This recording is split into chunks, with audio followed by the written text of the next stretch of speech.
If you're about to make a major purchase or enter into any other financial transaction, the best advice you would get from any legal perspective would be to get it in writing.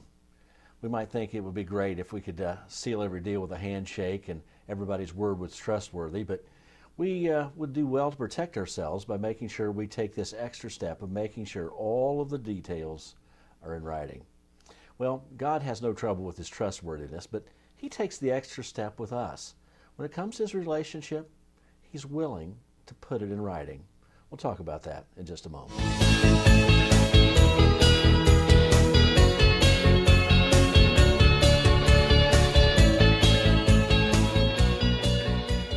In the book of Malachi, the last book of the Old Testament, God has condemned his people for many of their items of disobedience. But then in the midst of all of this condemnation, he speaks some words of refreshment to those who are the faithful to him, those who fear him. Let me read you chapter 3, verse 16, book of Malachi right now. It says there, "Then those who feared the Lord spoke to one another, and the Lord listened and heard them. So a book of remembrance was written before him for those who fear the Lord and who meditate on his name."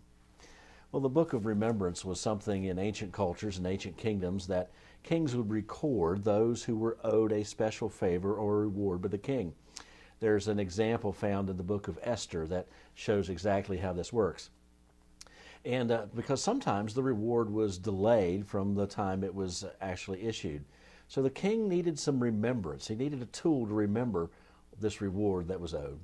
Well, you know, God does not have any problem with his memory, but he takes this extra step to reassure us that he will not forget his reward, that sometimes in our lives and in our experience will be delayed.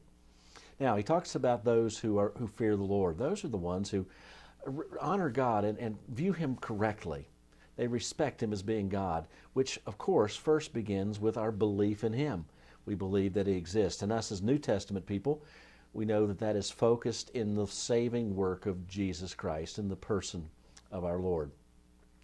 But if we are those people, here's the refreshment, here's the encouragement. God is not going to forget all that he has promised yet future for you.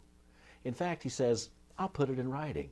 In fact, we have it more than just in Malachi. We have an entire book called the Bible where God reassures us of his promises. Yes, there's a home in heaven. There is the prospect and the absolute surety of ultimate change in our character when we are with him. And he's going to be with us in this life all the days of our lives. God's not going to forget. Let's make sure that we don't forget his promises to us and live accordingly.